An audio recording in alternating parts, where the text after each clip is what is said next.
చల్లగా. ఈ స్ఫూర్తిదాయకమైన గీతాల రౌండ్ లో next contestant is going to be Vagdevi.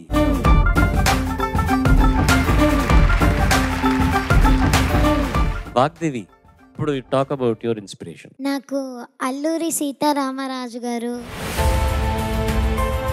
ఆయన నాకు బిగ్గెస్ట్ ఇన్స్పిరేషన్. ఆయన 4th జూలై 1897లో పుట్టారు. గిరిజనుల హక్కుల కోసం ఆయన బ్రిటిష్ వాళ్ళతో భీకరంగా పోరాడి అధికారులను గజగజలాడించారు, చాలా భయపెట్టారు. చివరికి ఆయన 7th మే 1924 బ్రిటిష్ వాళ్ళు చంపేశారు ఆయన్ని. Okay, thank you.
ఒక్కడు మనగాడు, ఊరే మెచ్చిన పనివాడు, విధికి తలంచడుగేనాడు, తల ఎత్తుకు తిరిగే మొనగాడు.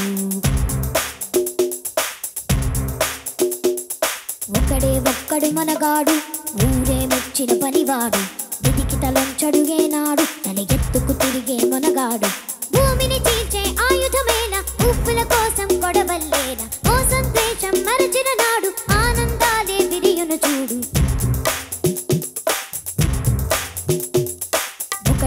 ఒక్కడు మనగాడు, ఊరే మెచ్చిన పనివాడు, విధికి తలంచడుగేనాడు, తల ఎత్తుకు తిరిగే మనగాడు.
ఒక్కడు మనగాడు, ఊరే మెచ్చిన పనివాడు, విధికి తలంచడుగేనాడు, తన ఎత్తుకు తిరిగే మనగాడు.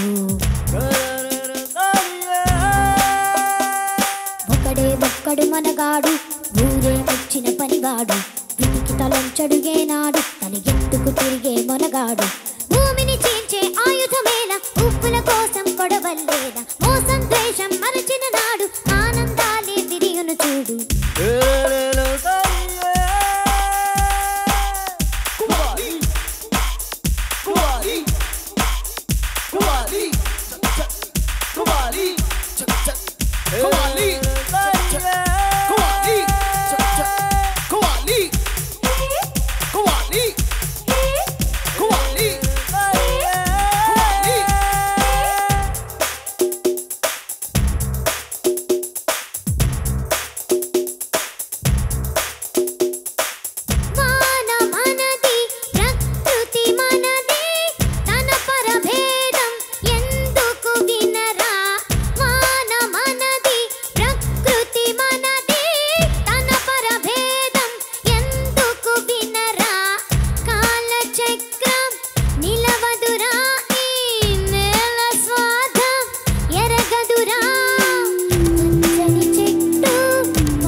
మంచిని మెచ్చే గుణమే ఉంటే ముల్లోకాలు అందరిది.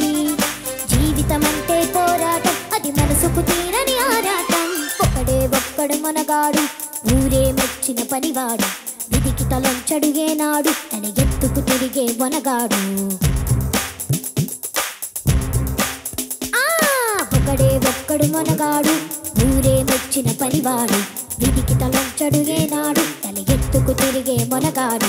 భూమిని చీల్చే ఆయుధమేల, ఉప్పుల కోసం కొడవల్లేల. మోసం ద్వేషం మరచిన నాడు, ఆనందాలే విడియును చూడు.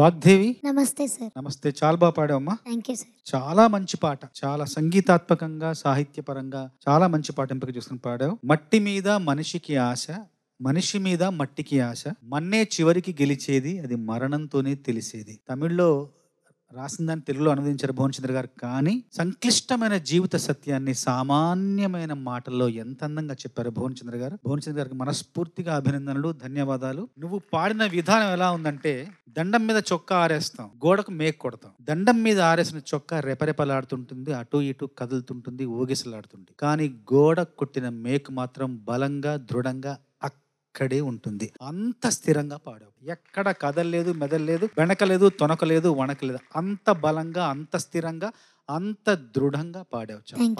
చాలా చాలా చాలా గొప్పగా పాడావు. వాగ్దేవి, నమస్తే సార్. నాకు యాక్చువల్లీ ఈ పాట ఎస్పీబీ గారు వాయిస్ లో విని అలవాటైపోయింది. నాకు బ్రెయిన్ ప్రాసెస్ వాగ్దేవి గొంతులో చేసుకునేందుకు కొంతగా టైం పట్టింది. ఇది ఎలా అంటే, ఎస్పీబీ గారు అలా పవర్ఫుల్ గా పాడింటారు, గుంటూరు మిర్చిలా ఉంటుంది. ఇది ఎలా అంటే, గుంటూరు మిర్చితో జామున్ చేస్తే ఎలా ఉంటుంది అలా ఉండింది నీది వర్షన్. అదే చంద్రబోస్ గారు ఎంత బాగా చెప్పారు కదా, నేను గుంటూరు మిర్చి జామున్ అని దాన్ని స్పాయిల్ చేసేసా. కానీ నాకు ఇంతే లిమిటేషన్, దాంట్లో ఎక్స్ప్రెస్ చేశాను. చాలా బాగా పాడావు, కానీ వర్డ్స్ మీనింగ్ అంత బాగా కమ్యూనికేట్ చేశావు. వాగ్దేవి పాడితే ఎలా ఉంటుందని ఈ రోజు నాకు అర్థమైంది. But beautiful attempt. Thank you so much. ఒక సినిమాలో ఇట్లాంటి ఒక పాట విజువలైజ్ చేసి కాన్సెప్టలైజ్ చేయాలంటే దానికి ఒక రజనీకాంత్ కావాలి, ఒక ఎస్పీబీ గారు కావాలి. ఆ పవర్ కావాలి అంటే అది ఎస్పీబీ గారు ఇస్తారు, అది రజనీకాంత్ గారు యాక్ట్ చేస్తారు, అది సెట్ అయిపోతుంది. ఇది ఆ భాష అన్న చిత్రం నుంచి ఇది జరుగుతున్న ఒక సాంప్రదాయం ఇది. సో అది ఇప్పటికి వరకు నాన్నగారి తర్వాత అది అట్లా పాడేవాళ్ళు ఎవరు లేరు. 1-2 సార్లు ట్రై చేశారు. కార్తిక్ ట్రై చేశాడు, తర్వాత మనోన్న కూడా ట్రై చేశారు. కానీ అవి పెద్దగా మనోన్న పాటలు 2-3 పాటలు హిట్ అయినాయి. కానీ ఎందుకు చెప్పొచ్చానంటే, దానికి అంత పవర్ కావాలి. ఇట్లాంటి పాటలు పాడాలంటే, ఇట్లాంటి జీవిత సత్యాల్ని చెప్పాలి అంటే కొంచెం దాంట్లో క్రెడిబిలిటీ ఉండాలన్నమాట. నీ ఇంత ఇక్కడి నుంచి నాకు చూడడానికి కరెక్ట్గా ఎంత ఉన్నావు, ఒక జానంతున్నావు, ఒక వేలంతున్నావు. నువ్వు ఇంత నీ పవర్ మొత్తం ఇచ్చావు ఈ పాటకి. Thank you bro. You did a brilliant job. Thank you bro. Well done. మీ నలుగురు చాలా మంచి రీసెర్చ్ చేశారు. మీ ఇన్స్పిరేషన్స్ ఎవరు అనేది బాగా చదువుకుని మీరు ఇవాళ ప్రెజెంట్ చేశారు. Thank you so much. It was a fantastic episode.